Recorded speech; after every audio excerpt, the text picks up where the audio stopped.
So hello guys, আমি হচ্ছি Soham and welcome back to my YouTube channel Chris home and Facebook page Chris home blogs. So guys, আজ কিন্তু সকাল সকাল ঠিক 6টা নাগাদ দুই জেঠুর সঙ্গে পৌঁছে গেছিলাম মায়াপুর হাটে।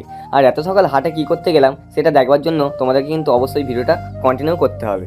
আর যখন ভিতরের দিকে প্রবেশ করি তখন কিন্তু দেখি এই দোকানদাররা তাদের দোকান খুলছে এবং বাইরে থেকে যারা আসে তারাও কিন্তু দোকান দিচ্ছে। আর কয়েকদিন আগে আমার এক ভিডিওতে প্লেবয় 723 নামে একটি অ্যাকাউন্ট থেকে একটা ছোট্ট কমেন্ট আসে যে দাদা তোমার ভিডিও আমার খুব ভালো লাগে, তাই আমার নামটা একটু নিও প্লিজ। নাও ভাই, নিলাম তোমার নাম। আর তোমাকে অসংখ্য ধন্যবাদ এত সুন্দর একটা কমেন্ট করে আমার ভিডিও করার আগ্রহটা আরও বাড়িয়ে দেওয়ার জন্য।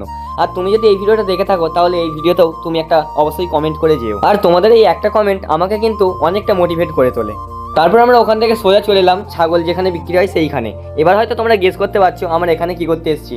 হ্যাঁ, কয়েকদিন পরে যেহেতু দশহারা, তাই আমরা এসেছিলাম আমাদের বাড়ির পাঁঠা কেনবার জন্য। আর যেহেতু আজকে রবিবারের পর এরপরে একটা লাস্ট রবিবার আছে, তাই কিন্তু আজকেও প্রচুর পরিমাণে ভিড় হয়েছিল।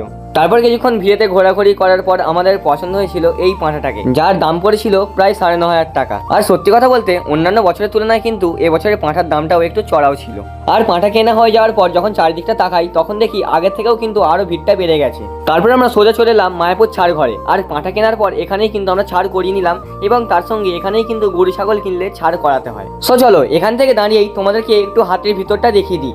বিকজ এর আগে একটা ভিডিওয়ে হাটের দৃশ্য তুলে ধরেছিলাম বটে, কিন্তু সেটা বাইরে থেকে, ভিতর থেকে না।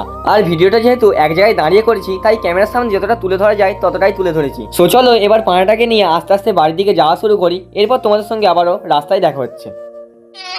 তো গাইজ, পাঁঠা কেনা হয়ে যাওয়ার পর আমরা এখন হেঁটে হেঁটে যাচ্ছি বাড়ি। জেঠুরা সব আগে বেরিয়ে গেছে, মানে জেঠুদেরকে পাঠিয়ে দিয়েছি। আমি এখন হেঁটে হেঁটে নিয়ে যাচ্ছি এই যে। তো চলো এবার বাড়ির কাছে যাই, বাড়ির কাছে গিয়ে আবার তোমাদের সঙ্গে দেখা হচ্ছে।